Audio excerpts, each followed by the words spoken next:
Dear student, आज हम लोग क्लास 12 चैप्टर नंबर 5 का नेक्स्ट लेक्चर नंबर 3 स्टार्ट करेंगे। इसके पहले कल तक हमने जो स्टडी किया था about magnet and some definition about the magnet, जैसे मैग्नेटिक एक्सिस क्या होती है, पोल स्ट्रेंथ क्या होता है, मैग्नेटिक डाइपोल क्या होता है और मैग्नेटिक डाइपोल मोमेंट क्या होता है। इनके बारे में प्रीवियस क्लास में हमने स्टडी की थी, जो आपको जानना बहुत ज़रूरी था, है ना। आज हम लोग एक इम्पोर्टेंट लॉ पढ़ेंगे।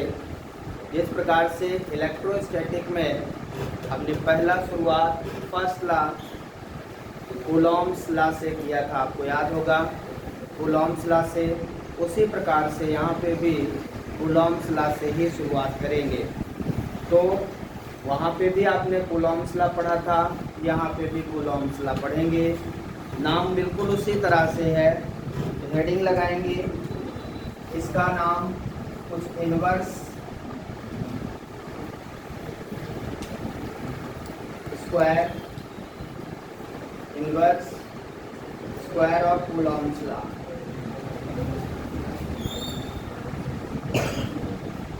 Inverse square of Coulomb's law. इसे आप इलेक्ट्रिक फील्ड में भी सेम बोल सकते हैं, inverse square law of, inverse square of Coulomb's law, ठीक है ना, या Coulomb's law in magnetic field, ठीक है ना। Coulomb's law in magnetic field. अब मान लो आ जाए पेपर में डिफाइन कूलॉम्स लॉ, तो क्या करोगे आप? कूलॉम्स लॉ इसे डिफाइन करने के लिए आता है, तो आपको इलेक्ट्रिक फील्ड का कूलॉम्स लॉ डिफाइन करना है। या तो लिख के आएगा define Coulomb's law in magnetic field, या inverse square of Coulomb's law, ठीक है ना, inverse square of Coulomb's law. तो थोड़ा सा कंफ्यूजन होता है, इसलिए पेपर में लिख देता है। और यदि नहीं लिखता है तो फिर आप ये भी देखिए कि शुरुआत में दिया है, शुरू में क्वेश्चन दिया है तो वो शुरू का होगा, बाद में दिया है तो फिर बाद का होगा। तो ज़्यादातर आपको ध्यान रखना है, यदि कूलॉम्स लॉ बस लिख के आता है तो इलेक्ट्रिक फील्ड का डिफाइन करना है, या कभी कभी दे देता है Coulomb's law in electric field या Coulomb's law in magnetic field, या लिख के नहीं आता है कूलॉम्स लॉ केवल डिफाइन करना तो इलेक्ट्रिक फील्ड का डिफाइन करना है। Coulomb's law in magnetic field लिखा है तो फिर मैग्नेटिक फील्ड का डिफाइन करना है। डिफाइन कूलॉम्स लॉ लिखा है तो फिर आपको इलेक्ट्रिक फील्ड का ही डिफाइन करना है। क्लियर है, समझ में आया? तो आपको याद होगा इलेक्ट्रिक फील्ड में जो कूलॉम्स लॉ हमने पढ़ा था वो फोर्स ऑफ अट्रैक्शन और repulsion acting between 2 point charges, 2 point charges के बीच में लगने वाले फोर्स ऑफ अट्रैक्शन को हमने डिफाइन किया था, उसका मैग्नीट्यूड फाइंड किया था के Q1 Q2 by r square. Formula किसी को याद है? F इक्वल टू के Q1 Q2 by r square, जहाँ Q1 Q2 आपके चार्जेस थे, 2 पॉइंट चार्जेस, आर उनके बीच की डिस्टेंस थी। यहाँ पे भी बिल्कुल उसी तरह से कूलॉम्स लॉ हम स्टडी करेंगे। जो काम वहाँ पे चार्ज करता था वो काम यहाँ पे पोल स्ट्रेंथ करेगा। कल मैंने आपको बताया था जो काम इलेक्ट्रिक फील्ड में चार्ज करता था वो काम मैग्नेटिक फील्ड में पोल स्ट्रेंथ करेगा। और बिल्कुल उसी तरह से फोर्स ऑफ अट्रैक्शन और रिपल्सन लगेंगे। यदि लाइक पोल होंगे तो रिपल्सिव फोर्स लगेगा, अनलाइक पोल होंगे तो अट्रैक्टिव फोर्स लगेगा। जैसे लाइक चार्जेस था force of repulsion, unlike charges force of attraction. तो ऐसे ही यहाँ पे लाइक पोल होंगे, मतलब नॉर्थ और नॉर्थ पोल को पास लाएंगे तो रिपल्सिव फोर्स लगेगा, नॉर्थ साउथ के पास ले जाएंगे तो अट्रैक्टिव लगेगा। बिल्कुल सिमिलर नेचर होगा, इसलिए उस अट्रैक्टिव या रिपल्सिव फोर्स का नेचर मुझे फाइंड करना है, मैग्नीट्यूड फाइंड करना है, तो उसके लिए हम कूलॉम्स लॉ ही सॉल्व करेंगे, कूलॉम्स लॉ के द्वारा फोर्स फाइंड करेंगे। तो कूलॉम वही है जो इलेक्ट्रिक फील्ड में फोर्स का फार्मूला दिए थे, वही है जो मैग्नेटिक फील्ड में फोर्स का फार्मूला दिए हैं, इसलिए कंफ्यूजन बहुत ज़्यादा हो जाता है। दोनों जगह सेम फार्मूला उन्होंने दिया है और सेम लाइक डेफिनेशन दिया है। आइए इनके डेफिनेशन लिखें। तो डेफिनेशन बिल्कुल सिंपल है। According to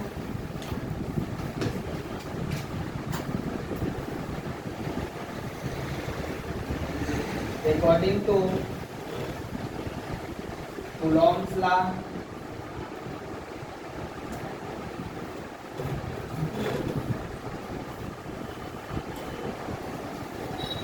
the force of attraction or repulsion,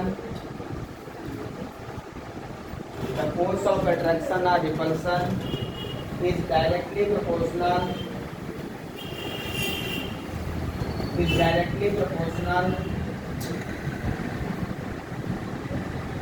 The force of attraction or repulsion is directly proportional to the product of pole strength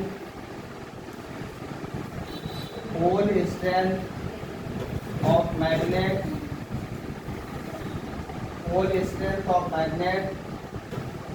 and inversely proportional to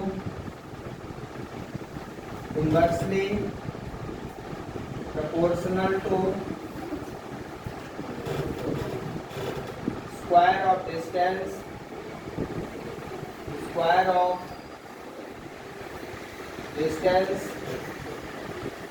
between them.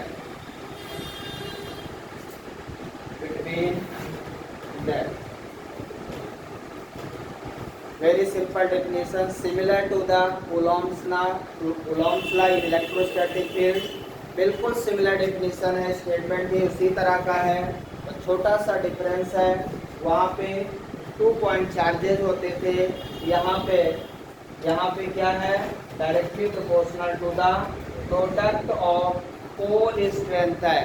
जो वहाँ पे point charges हुआ करते थे वो यहाँ पे पोल strength है, product of pole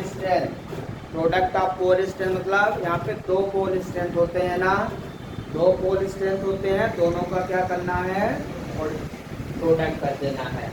to the product of pole strength of magnet and inversely proportional to square of distance between them. बिल्कुल सिमिलर डेफिनेशन है, समझ में आ रहा है आपको। तो यहाँ पे उसी तरह से हम बनाएंगे। अब यहाँ पे ये फोर्स उसी तरह से एक्ट करेगा, line joining between 2 pole strength या 2 पोल ऑफ मैग्नेट, ठीक है। उसी तरह ये भी सेंट्रल फोर्स होगा, सारी चीज़ें वही हैं। अब यदि मैं यहाँ पे पोल स्ट्रेंथ बनाऊँ मैग्नेट का, 2 पोल स्ट्रेंथ मैग्नेट का बनाता हूँ, M1 और M2 ले लेता हूँ, दोनों को मिलाने वाली लाइन में ही फोर्स लगेगा। फोर्स कहाँ लगेगा, दोनों को मिलाने वाले लाइन में ही लगेगा। अभी आप लिखना चाहें तो लिख भी सकते हैं, ठीक है ना। इनके बीच के डिस्टेंस क्या ले लूँ, वहाँ पे मैंने R दिया था, यहाँ D ले लेता हूँ, ठीक है ना। D ले लिया, स्मॉल d, कोई दिक्कत नहीं है, D ले सकते हैं, R ले सकते हैं। M1 M2 क्या है, पोल स्ट्रेंथ है, मास मत समझिएगा। M1 और M2 मास ऑफ बॉडी नहीं है, पोल स्ट्रेंथ ऑफ मैग्नेट है, याद रखिएगा। कल आपको पोल स्ट्रेंथ मैंने डिफाइन करके बताया था, जिसकी यूनिट बताई थी एम्पियर मीटर। पोल स्ट्रेंथ की unit ampere metre. Pole strength magnet का वह स्ट्रेंथ होता है जहाँ पे मैग्नेटिक सब्सटेंसेस को सबसे ज़्यादा वो अट्रैक्ट करता है। तो सबसे ज़्यादा फोर्स ऑफ अट्रैक्शन या रिपल्सन पोल स्ट्रेंथ पे ही होता है, इसीलिए हमने मैग्नेट के दोनों पोल स्ट्रेंथ यहाँ पे लिख दिए हैं, एक नॉर्थ पोल का, एक साउथ पोल का पोल स्ट्रेंथ लिख दिया है। अब अकॉर्डिंग टू डेफिनेशन यदि हम चले तो क्या लिखेंगे, डेफिनेशन समझ में आ रही है। According to Coulomb's law the force of attraction और repulsion is directly proportional to the product of pole strength of magnet and inversely proportional to square of distance between them. तो यदि हम अकॉर्डिंग टू डेफिनेशन चले तो क्या लिखेंगे, F proportional F1 M2। आपको याद होगा इलेक्ट्रोस्टैटिक में क्या लिखा था, एफ प्रोपोर्शनल Q1 Q2 लिखा था, बिल्कुल सिमिलर रहेगा। दूसरा इक्वेशन लिखा था एफ इनवर्सली प्रोपोर्शनल 1/r² लिखा था, यहाँ पे 1/d² लिख देता हूँ। समझ में आ रहा है। अब दोनों इक्वेशन को क्या करेंगे, हम कंबाइन कर देंगे सिंपल, और हमारा रिजल्ट आ जाएगा। यहाँ तक सब लोग कर लें पहले जल्दी से। चलिए इसके आगे देखते हैं। दोनों इक्वेशंस को हम कंबाइन करते हैं और बिल्कुल हूबहू प्रोसेस करेंगे जैसा हमने शांत रहेंगे मैग्नेटिक फील्ड में किया था। यहाँ पे ध्यान दीजिए सब लोग, अभी वैल्यू पूछूंगा कोई बता नहीं पाएगा। Combining above equations F proportional M1 M2 by d square, F equal to K M1 M2 by d square। यहाँ तक बिल्कुल सेम फार्मूला है, सब कुछ सेम है। वहाँ Q1 Q2 by r² था, यहाँ M1 M2 by d²। ठीक है, देखिए इसके आगे बेयर के क्या है, proportionality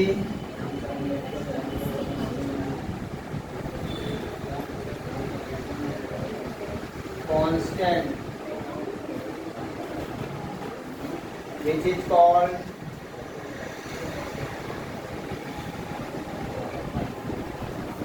magnetic force constant।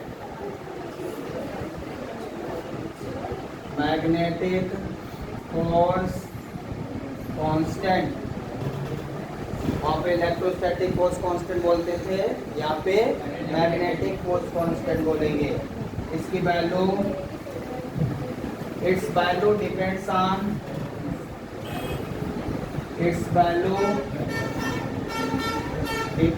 On type of medium. इस पे निर्भर करता है, टाइप ऑफ मीडियम पे निर्भर करती है इसकी वैल्यू। मीडियम एयर है, इलेक्ट्रिक है, सॉलिड है, लिक्विड है, गैस है, किस तरह का मीडियम है उसके हिसाब से के की वैल्यू बदल जाती है। के की value K equal to 1 in CGS system. CGS system में K की वैल्यू 1 होती, वहाँ भी K की वैल्यू 1 होती थी CGS में। SI में वो वैल्यू होती थी जो आप लोग बता रहे हैं। तो K की वैल्यू यदि 1 होगी तो यहाँ फोर्स क्या होगा, M1 M2 by d²। अब इस समय फोर्स की यूनिट क्या होगी, डाइन होगी। फोर्स की यूनिट सीजीएस में डाइन होती है। जब K की वैल्यू 1 रख दोगे तो जो फोर्स आएगा वो डाइन में आएगा। ठीक है, यही चीज आपने वहाँ पे लिखा था इलेक्ट्रिक फील्ड में, याद है, F equal to Q1 Q2 by r², यहाँ पे डाइन। ठीक है, सीजीएस में। अब SI में K की वैल्यू क्या होती है हम लिखने जा रहे हैं।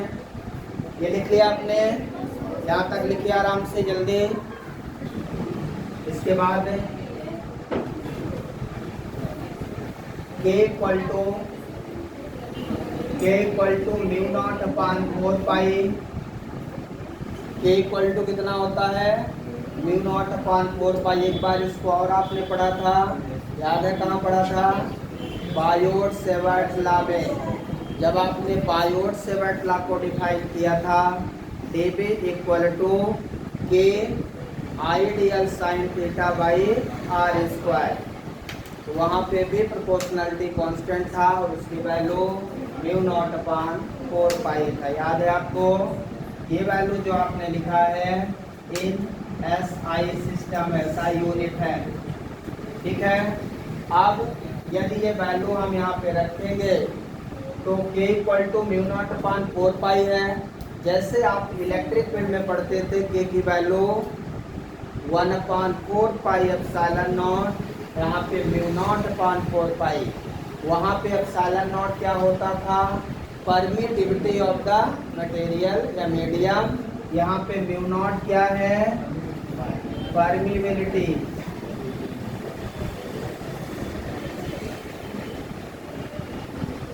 Permeability of the medium, permeability of the medium, ठीक है।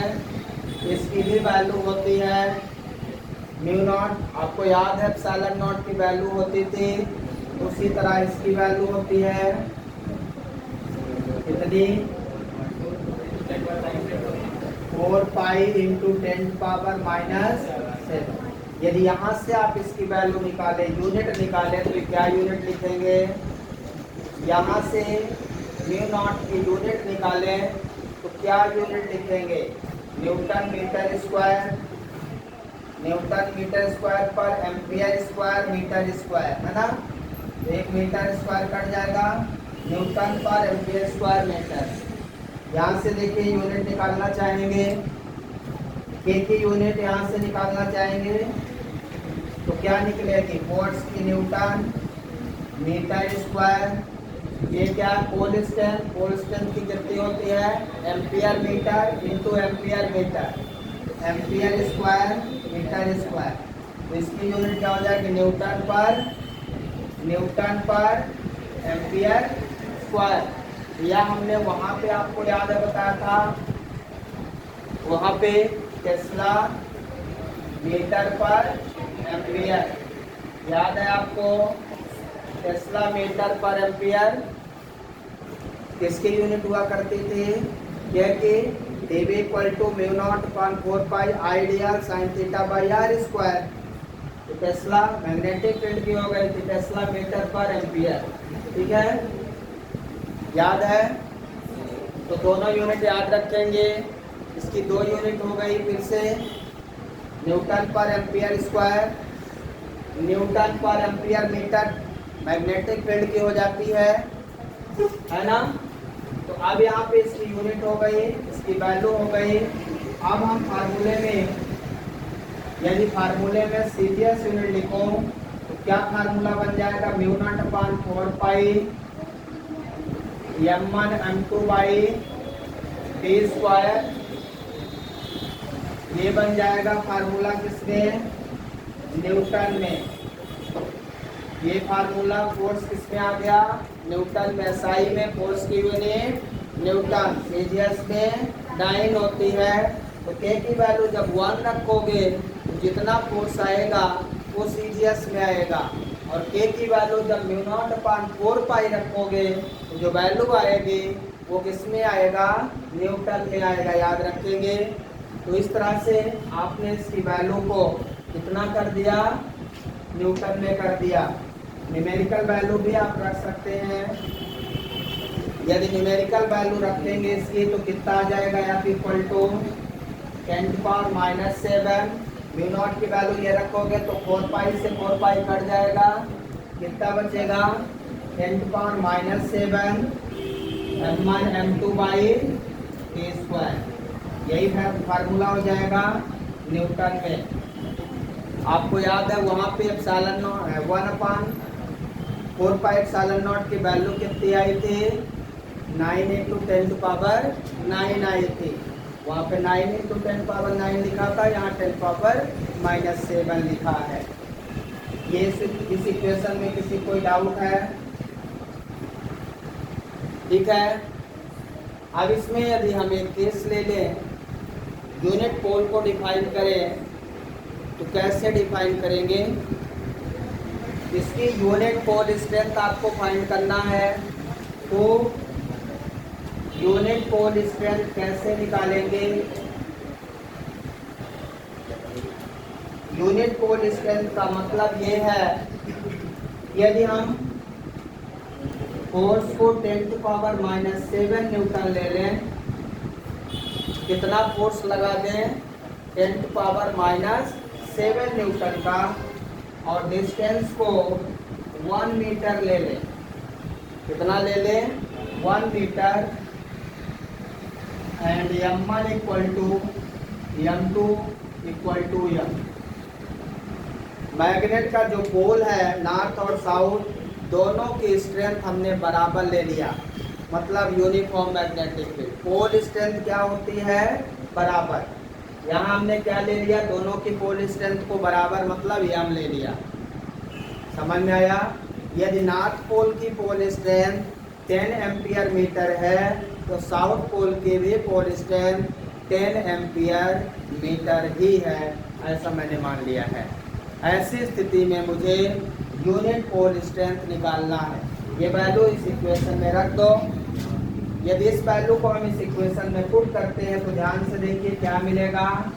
फोर्स की जगह 10⁻⁻7 = 10⁻⁻7, m1 m2 की जगह m, तो m × m, m² divided by 1²। 10⁻⁻7 से 10⁻⁻7 कैंसिल हो जाएगा, कितना बचेगा बोलिए? m² = 1, तो m = कितना? ±1। पोल स्ट्रेंथ कितनी आ गई भाई? ±1। एक की यदि +1 है तो दूसरे की -1 है।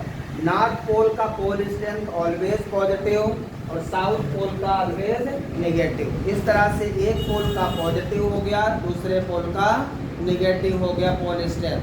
जैसे एक चार्ज पॉजिटिव हुआ करता था, दूसरा नेगेटिव, ऐसा हो सकता है। तो इस तरह से आपको यूनिट पोल की वैल्यू कितने मिल गए? +1 एंड -1। यहाँ तक लिख लें अच्छे से। चलिए इसके बाद देखते हैं। मतलब ऐसा लगता है केवल लिखने आते हैं, दूसरे के यहाँ चले जाओगे लिखने बनाए। जब लिखना है बस है तो दूसरे बहुत सारे लोग लिखाते हैं। वो लिखिए, वो समझाएंगे नहीं, केवल लिखाएंगे, क्योंकि वहाँ बच्चे जो रहते हैं वो केवल समझदार रहते हैं। हमारे यहाँ बस मुझे समझाना पड़ता है। चलिए आगे आते हैं। तो पोल स्ट्रेंथ कितना आपने निकाल लिया? +-1। ठीक है, सीरीज में भी निकालेंगे तब भी उतने आएगा। अब मैग्नेटिक फील्ड स्ट्रेंथ, पहले तो मैग्नेटिक फील्ड क्या है? आपको याद है इलेक्ट्रिक फील्ड हमने क्या डिफाइन किया था? नहीं याद है? कोई बात नहीं, परेशान नहीं होना। तेरे ये क्या पूछ लिए, ये वो पूछ लिया, तो नहीं याद है, कोई बात नहीं। कभी कभी तुम लोग इतना परेशान, ये कहाँ से आ गया क्वेश्चन? इलेक्ट्रिक फील्ड तो आज पहली बार नाम सुना है। नहीं सर। अच्छा दोबारा सुना? मैग्नेटिक फील्ड का नाम पहली बार सुना है। तो जिस तरह से इलेक्ट्रिक फील्ड को डिफाइन किया था, उसी तरह इसको भी डिफाइन कर देते हैं। द स्पेस, वहाँ अराउंड द चार्ज लिखा था, यहाँ अराउंड द चार्ज नहीं लिखेंगे, around the magnet. The space, क्योंकि वहाँ पे चार्ज इलेक्ट्रिक फील्ड प्रोड्यूस कर रहा था, यहाँ मैग्नेट मैग्नेटिक फील्ड प्रोड्यूस कर रहा है। The space around the magnet which experience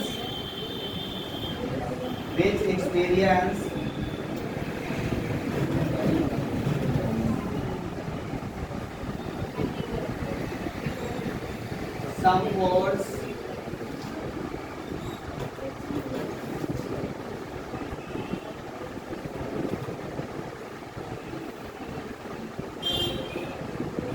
is called magnetic field.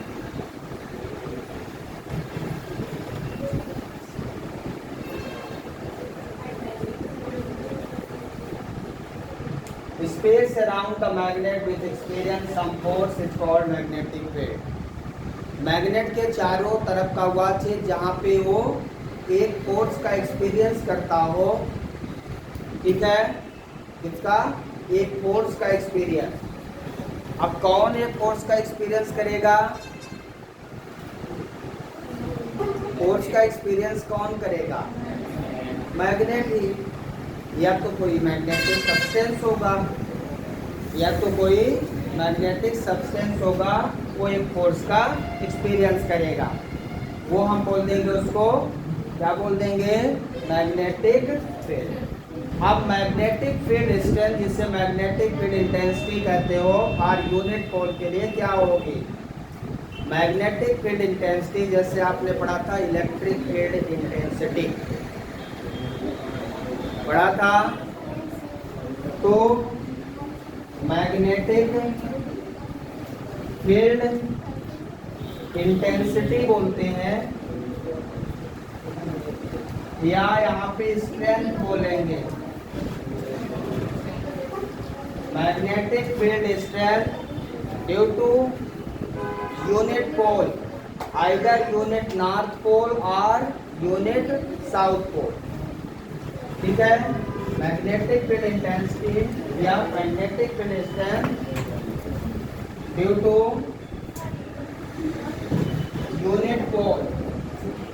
Unit pole का मतलब नॉर्थ पोल और साउथ पोल, दोनों के कारण एक ही मैग्नेटिक फील्ड स्ट्रेंथ होगी। इसका मैग्नेटिक फील्ड इंटेंसिटी हम निकालेंगे, the force per unit pole strength. आपको याद है कौन बात कर रहा भाई? हम पागल हैं?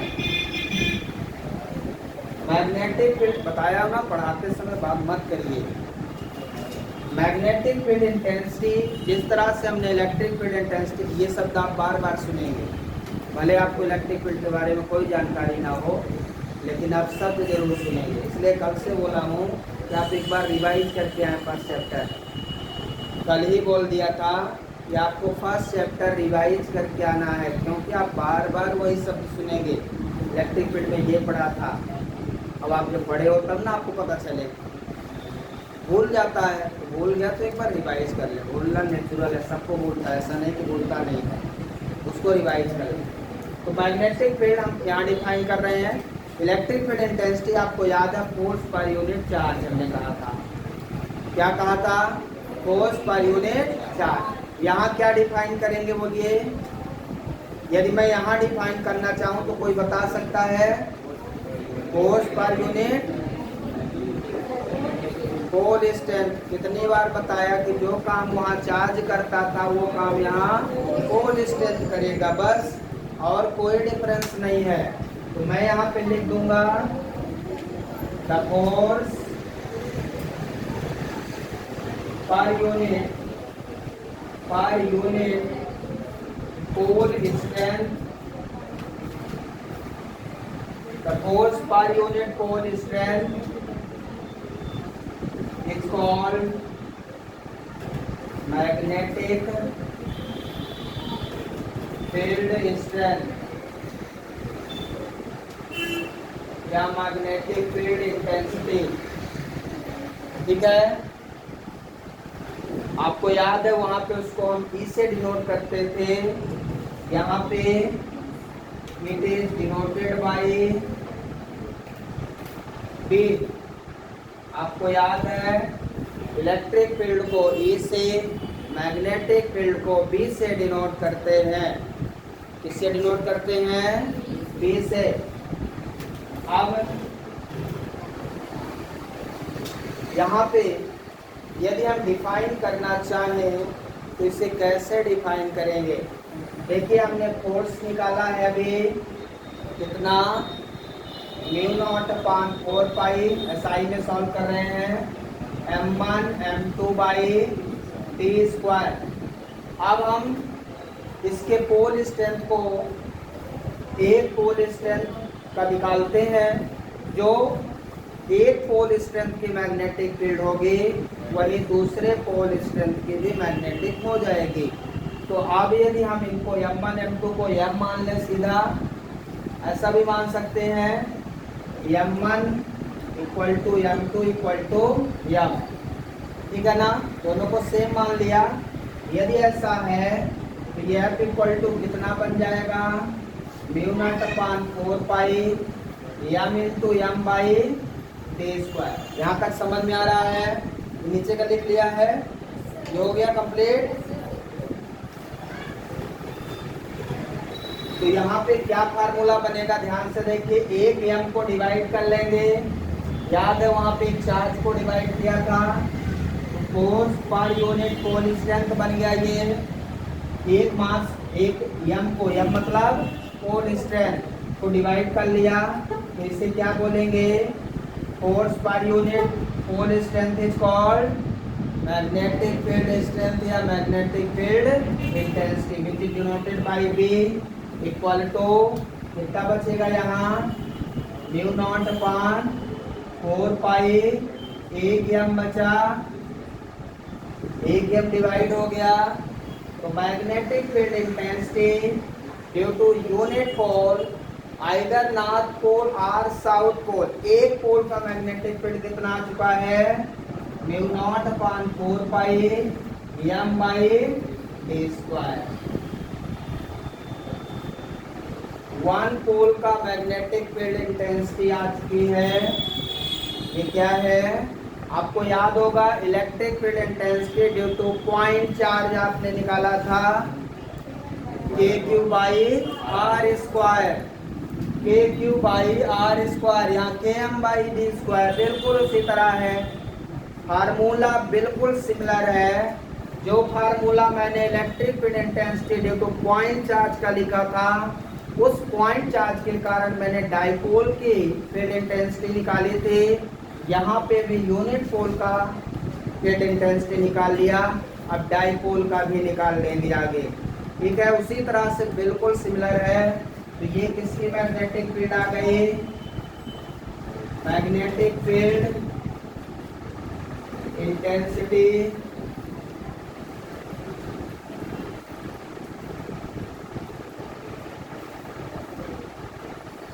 Due to unit pole. Unit pole का मतलब आइदर नॉर्थ पोल और साउथ पोल। यदि नॉर्थ पोल की मैग्नेटिक फील्ड इतनी है तो साउथ पोल के भी इतनी ही होगी। यदि मैं इसको मान लूं कि this is the magnetic field intensity for north pole, तो साउथ पोल की भी उतनी होगी। और अलग अलग पोल स्ट्रेंथ है तो फिर अलग अलग होगी, M1 M2 बदल जाएंगे यहाँ, ठीक है ना। पोल स्ट्रेंथ चेंज हो जाएगा, बाकी तो सेम रहेगा। यहाँ से यदि हम मैग्नेटिक फील्ड की यूनिट निकालना चाहें तो क्या होगी, यहाँ से यदि मैग्नेटिक फील्ड की यूनिट निकालना चाहें, SI unit of magnetic field, बताइए क्या लिखूंगा, इसको लिखा दें, इधर लिख दिया आपने मैग्नेटिक फील्ड। ध्यान से बताइए, force per unit pole strength, क्या लिखा है ये, इलेक्ट्रिक फील्ड की यूनिट क्या निकाले थे, किसी को याद है, सबको बोल गया, इलेक्ट्रिक फील्ड की unit newton per coulomb, F by Q था। यहाँ F by M, M pole strength है, तो फोर्स की यूनिट क्या लिखेंगे, न्यूटन पर पोल स्ट्रेंथ की एम्पियर मीटर। यह यूनिट मैंने आपको टेस्ट में भी पूछा था और पिछले चैप्टर में भी बताया था, लेकिन अलग फार्मूले से बताया था। यहाँ डायरेक्ट आ गया आपका न्यूटन पर एम्पियर मीटर। अथवा दूसरी फेमस यूनिट है टेस्ला। मैग्नेटिक फील्ड की दो यूनिट बताया था, एक SI में, दूसरा CGS में। CGS में याद है आपको क्या बताया था, गॉस बताया था, 1 गॉस इक्वल टू 10⁻⁻4 टेस्ला। याद है क्या रिलेशन, तो वो रिलेशन भी यहाँ पे रहेगा। CGS यूनिट लिख लें, CGS unit of magnetic field वही रहेगी। यहाँ से क्या आ जाएगा, यदि आप लिखना चाहें डायन एम्पियर पर सेंटीमीटर और कॉस, ठीक है। ये फेमस यूनिट है मैग्नेटिक फील्ड की, जिसे आपको याद रखना है। बाकी डायमेंशन फार्मूला भी मैंने करवा दिया था। अब हम कल इसी से आगे magnetic field intensity due to dipole करेंगे। उसी तरह टॉर्क निकालेंगे, फील्ड इंटेंसिटी निकालेंगे, एक्सियल कोएक्सियल, सारा वही प्रोसेस। कल आपको सबको रिवाइज करके आना है। इलेक्ट्रिक फील्ड पूरा याद रखेंगे, कल पूछूंगा पूरा, ध्यान रखिए।